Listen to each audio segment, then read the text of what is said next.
Alright everyone, so here we are on the Areopagus, the hill of Ares, or the mound of Ares. And yeah, why is it the hill of Ares? Well, there's a myth, the most common myth that you'll find in the classical sources, which is that Areopagus raped Ares' daughter. Ares then murdered Areopagus, and because of that, Ares had to stand trial on the Areopagus hill. Stood trial in front of the other gods, and hence the hill took the name the Hill of Ares, or the Mound of Ares. Now if you read Aeschylus' Eumenides, then Aeschylus actually shows you the trial of Orestes for killing his mother Clytemnestra, which is something that's shown in the Libation Bearers, the Libation Bearers, the previous play in the Oresteia trilogy. Aeschylus shows us the trial of Ares for that as the first trial on the Areopagus. Because he does that, he has to give us an alternative story about why this is called the Mount of Ares, because he can't then have the myth that, it was called this because Ares was tried by the gods, because that obviously would have happened before Orestes was put on trial, and therefore Orestes' trial wouldn't have been the first, right? So Aeschylus needs to give us an alternative account of why this hill is called the Areopagus. And so the story he tells us is that Theseus had to go get the girdle of Ares. He had to fight against the Amazons. While he was there, he took an Amazon bride in a rather literal sense. He actually brought her back to Athens. The Amazons weren't best pleased with this, so they kind of set up shop. They invaded Athens, they set up shop, camped out on the Areopagus. And while they were here, they sacrificed to Ares to get his support, to get their revenge on Theseus for what he'd done. It's a little bit of a stretch, but anyway, that's the alternative story that Aeschylus gives us in the Eumenides. So, alright, so what is the Areopagus? Areopagus is a council. Alright, so what is actually the Areopagus? Well, the Areopagus in the archaic and classical periods, all the way through really to the coming of Christianity, has a council on it, a council that meets on top of this hill. And it's composed of ex-archons. So if you're one of the 9 archons of Athens, one of the 6 thesmotheti, or the king archon, the so-called Basileus, the archon Basileus, or the eponymous archon who gives his name to the year, or the polemarch, the traditional war leader of Athens, then after you serve your time as an archon, ex officio, by virtue of having served as an archon, you get to come sit up here and become a member of the Areopagus Council, and you serve for the rest of your life. In the archaic period, it seems like the archonship was very powerful, probably the most powerful magistracy in Athens. And, partly by virtue of that, it seems that the Areopagites, the Areopagus Council, was also reasonably powerful. Once we get into the 5th century, we're after, of course, the very important reforms of Cleisthenes in 508/7, or soon after that. And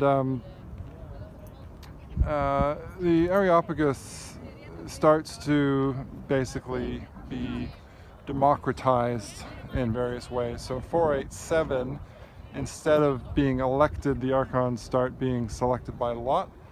And for the Athenians, of course, or the ancient Greeks in general, allotment was seen as a more democratic way of selecting politicians than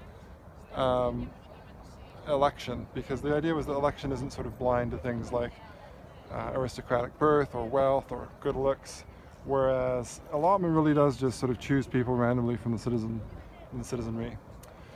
So, so the archons become allotted from 487 on, and that means that the Areopagus is going to become, the composition of the Areopagus is going to be more demotic after that point as well. It's going to be less aristocratic, probably.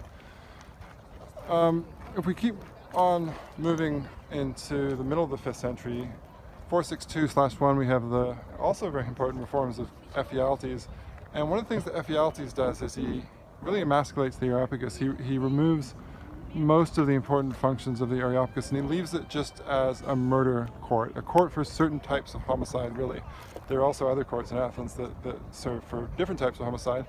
So the Areopagus really just does one type of homicide, and also does a few other things. Deals with sacred olive trees and things like that, crimes against sacred olive trees. So it's, you might see that as a kind of humiliation for the Areopagus. 458/7 we have this play by Aeschylus, or the series by Aeschylus, the Oresteia, our only surviving tragic trilogy, group of 3 plays, tragic plays, which would have been performed on the same day. And there's a lot of controversy about how we should interpret the Oresteia, but one traditional interpretation is that Aeschylus is a kind of conservative. He's a Democrat, but he has conservative sympathies, and we know that the reforms of Ephialtes were extremely controversial. I mean, so controversial that Ephialtes in the end actually got murdered because of them. And one thing that Aeschylus may be trying to say by staging the early days, or the first trial of the Areopagus, the birth of the Areopagus Council, and by depicting the first act of the Areopagus Council as trying Orestes for murder. One of the things he may be saying is just, look guys, it's okay, the Areopagus was always a murder court, and that's great, that's a sort of noble role in itself. And so you can all chill and relax about Ephialtes' reforms. The Areopagus still has an honored place in our constitution. All right, and as the democracy went on, the classical democracy went on, the Areopagus, arguably weakens further. Although once we get into the 4th century, and by the way, all through this period, especially when we start having the evidence of the orators in the 4th century, we can see that the Areopagus is an extremely respected institution. Even though maybe it's seen as a bit more conservative, but it's also seen as very much part of the democratic state by this point. And in 337/6, we have this very striking law of Eucrates. I mean, the stele that it's on, the slab of marble that it's been inscribed on, is extremely striking because it has a relief sculpture showing Demos, the personified figure of the Athenian people, being crowned by Democratia, the goddess of democracy. And the actual text of the law is a law against tyranny. It basically says you can't set yourself up as a tyrant. It seems like a kind of funny thing to say, kind of funny kind of law, because of course, if you do set yourself up as a tyrant, well, I mean, if I set myself up as a tyrant, I wouldn't be obeying democratic laws. I wouldn't be, reading this democratic law and saying, oh no, there's a law against me setting myself up as a tyrant, so I won't do it. But one of the things it says is that if you do set yourself up as a tyrant, you're not allowed to go up to the Areopagus and have a meeting. And a couple schools of thought on this one as well. So why does it say that? Now, one idea is that the Areopagus is seen as this conservative institution, and so it's sort of always under suspicion of being on the oligarchic side.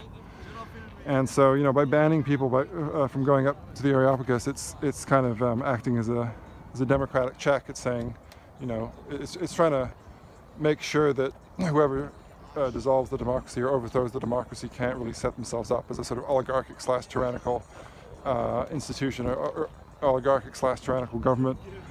The other interpretation, though, which you can read in, for example, David Teagarden's book, Death to Tyrants, about anti-tyranny legislation. This actually isn't the only example of laws against tyrants we have from across the Greek world.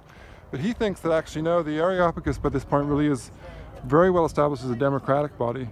And because of that, the reason that they're banning people who set themselves up as tyrants from going up to the Areopagus is because if they're able to have a meeting of the Council of the Areopagus, that arguably is, one of the most respected institutions of the democratic state. And so then the problem would be that would give a type of legitimacy to the new ruler, hence the ban.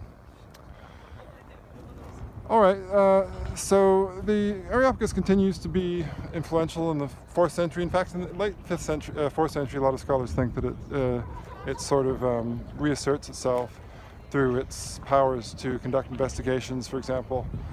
And its place in the law of Eucrates is a reflection of that. But let's move on forward now. We'll just talk a little bit about St. Paul. So Paul of Tarsus, known to Christians as Paul the Apostle, he, as we can read in the Bible, the letters to the Galatians, letters to the Corinthians, etc., he did a kind of journey across the Mediterranean world, arguing in favor of this new religion, Christianity. And he also came to Athens, and when he came to Athens, he addressed this august body, which was still meeting hundreds of years later. Obviously, this is now in the 1st century AD. And the Acts of the Apostles tell us that he came to the Areopagus and he addressed the Areopagites, and they actually mocked him when he started talking about the resurrection of the body, or the resurrection of corpses, as it says in the Greek text. However, some of them said to him, "We will hear from you again about this some other time." So basically, why don't we talk about this some other time? And the text does say that he did get some followers in Athens. There was a woman called Damasus, and there was also a man called Dionysius. Dionysius, who was actually a member of the Areopagus Council, and hence he's also called Dionysius the Areopagite. And Dionysius the Areopagite is also the name of this street that actually runs up to the Areopagus and runs around the hill. And he's known as Saint Dionysius the Areopagite. Now there's actually several churches in Athens in honor of him, because he's seen as kind of founding the church in Athens, and having a key role in the foundation and the flourishing of the church in Greece.